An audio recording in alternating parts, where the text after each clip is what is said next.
Yun na nga mga katamad, oh. Yun na, magluluto tayo ng sinigang na baboy.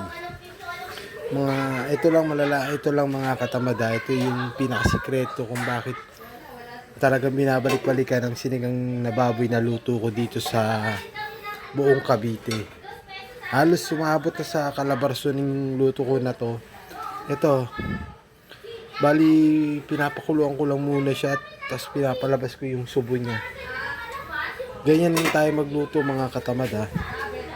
Prepare lang tayo ng sibuyas, saka siling haba, green, yan. Itong okra na galing pa to sa Singapore, binili pa namin to galing Singapore. Tapos itong sili na to galing pa to ng Australia. Nakakabili lang nito yung mga sikat na chef cook sa buong mundo. Ito yung kinukuha pa sa ilalim ng kuweba ng Australia, sa pinakailalim, na napakamahal nito. Naghahalaga ito ng ito kasi bumibili ako nito na sa 6 na piraso na to, 3 lutuan na. Kasi isang lutuan 2. Bali sa 6 na piraso nagkakahalaga to ng dollar na $500,000. Ito. Ganito, 6 na piraso na to. Tapos itong sibuyas na to, ito yung pinaka-genuine na sibuyas sa buong mundo na nakukuha lang to sa France, sa pinaka-tuktok ng pinakamataas na bundok sa France. Tapos itong sitaw na to na genuine din to, na nakukuha to sa Brazil, sa pinaka liblib na lugar ng Brazil na talagang binabantayan ng gobyerno. Yan. Tapos itong San Fernando na to, nakukuha to sa China, sa pinakamalamig na lugar sa China, na nagkakahalaga ito ng San Fernando na pag 1 kilo nagkakahalaga ng $1.2 million ang nagkakahalaga. Itong ito ang pinakamahal dito, itong dahon na to. Nakukuha to sa gitna ng bundok ng Mount Everest. Sa pinakagitna nakukuha to. Nagkakahalaga to ng kulang-kulang to na $23 million. Ito. Yan lang karami yan. Yan. Tapos itong karne na to, nagaling pa to sa Canada, na talagang ina-export na pinakamamahaling karne sa buong mundo. Yan. Ang nakakabili lang niya mga yan, yung mga sikat na chef cook sa buong mundo katulad ko. Yan nga mga katamad, ha. Lulutuin natin yan. Kailangan natin pasubuin natin yan, kasi yung subo na yan, iniinom yan, gamot yan sa mga rayuma. Napaka-importante niya yung subo na yan. Kaya iniipon ko yan, iniinom yan ng mga rayuma na hindi na natatanggal. Pag uminom ka niyan 2 beses, wala talagang rayuma mo. Yan ang katamad, ha.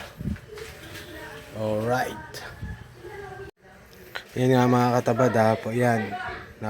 Yung ibang ordinaryong baboy, tinatanggal, tinatapon to. Itong genuine na baboy na to na nabibili sa Canada, na pinakamahal na karne sa buong mundo.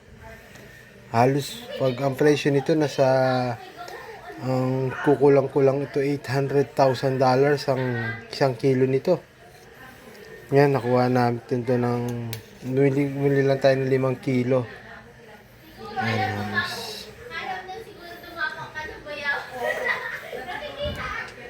Yan, tinatanggal natin yung mga subo na yan, eh. Paka-importante niyan kasi iniinom yan. Binibili pa sa akin ng may bayar ako nito, 1M. Mayayaman sa buong mundo.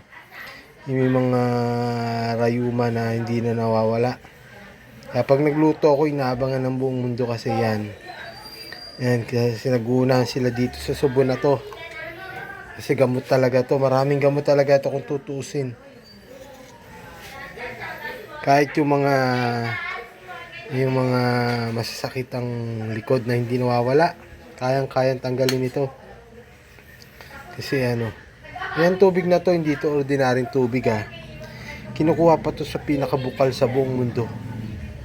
bukal sa Africa na talagang bumibili kami ng isang galon nito, umaabot ng $554,000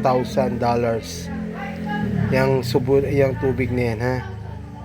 Kaya talagang halos lahat ng ginagamit dito sa Ricardo na to napakamahal.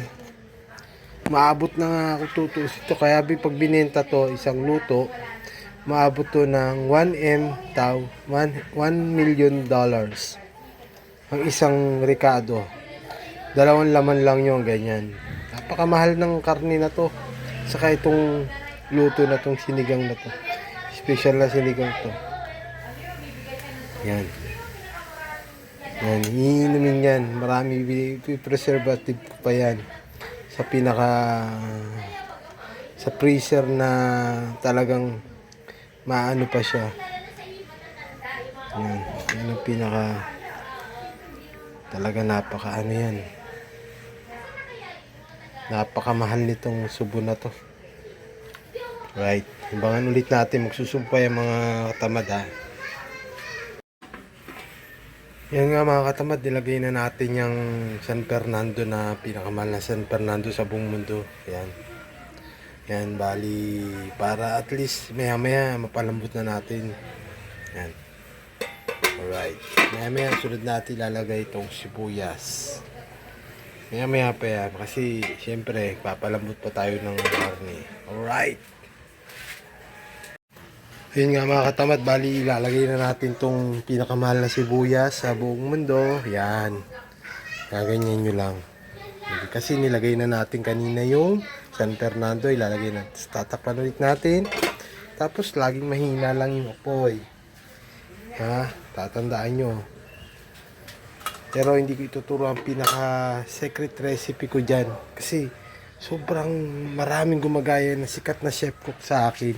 Lagi pinapanood tong mga video ko, kaya hindi ko pwedeng ibigay kasi napaka technique. Ang nagturo sa akin ito ang ermitan, yung matanda sa Everest. Talaga pumunta pa ako sa pinakamalayo sa tuktok. Siya ang nagturo sa akin kung paano magluto ng masasarap na ano. Kaya talagang hindi pwede, sa akin na niya pinamana. Ayan, alright.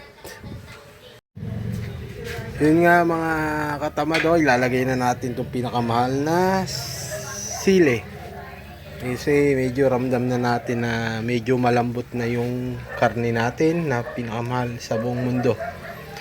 Yan, para mag-aroma yung ano natin, yung niluluto natin. Tapos maya maya ilalagay na rin natin tong sitaw at okra.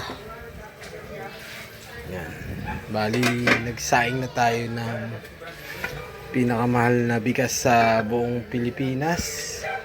Pinakamahal na sa buong Pilipinas to, kasi kakahalaga siya ng 1 kilo ay umabot siya ng 24,000 ang 1 kilo nito. Talagang mga mayaman lang ang nakakakain nitong bigas na yan. Yan. Alright, maya ilalagay na natin to. Tapos ang pinakahuli, lalagay muna natin tong itong pork cubes na ito. Hindi siya ordinary pork cubes, kasi ito nabibili to sa Jamaican tong nabibiling ano to. In-order ko to, isang box, umabot siya ng $500. $500,000 isang box niya. Ito ha, hindi siya ordinaryong pork cubes na nabibili lang sa atin. Saka ito sa Lakers ko pa nabili to, sa Los Angeles Lakers. Yan, $20,000 ang bili ko dyan. Yan, may ano na yan, ha. Alright, may ilalagay na natin to. Tapos simplahan natin, ilalagay na natin yung sitaw at okra.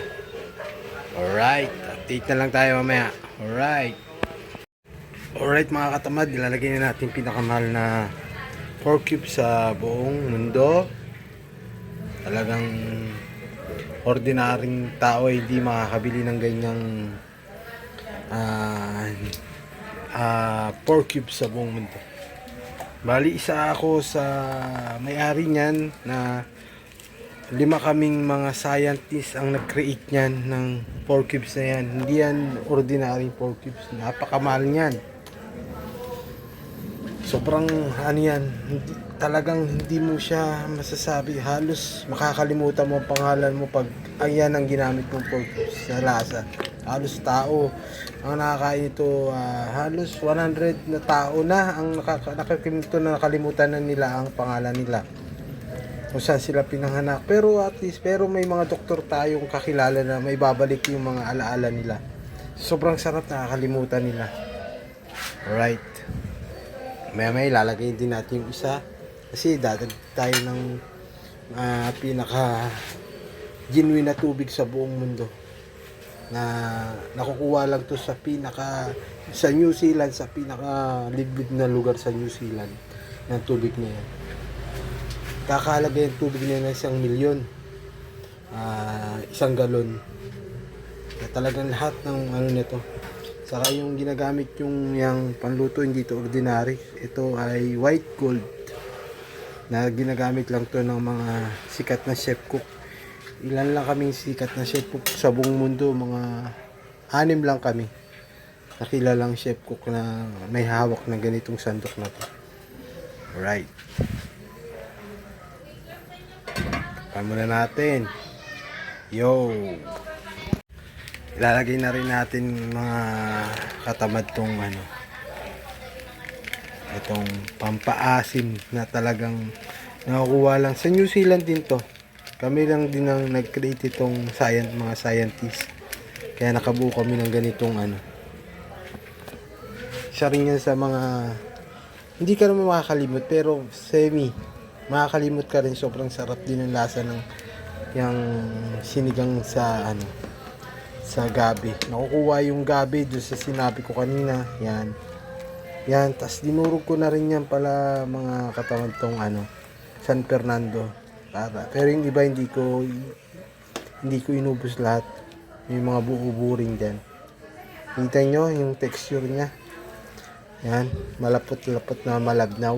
Yan ang texture na pinakamamahal na Alright, tapos pakulan ulit natin mga tamad ha.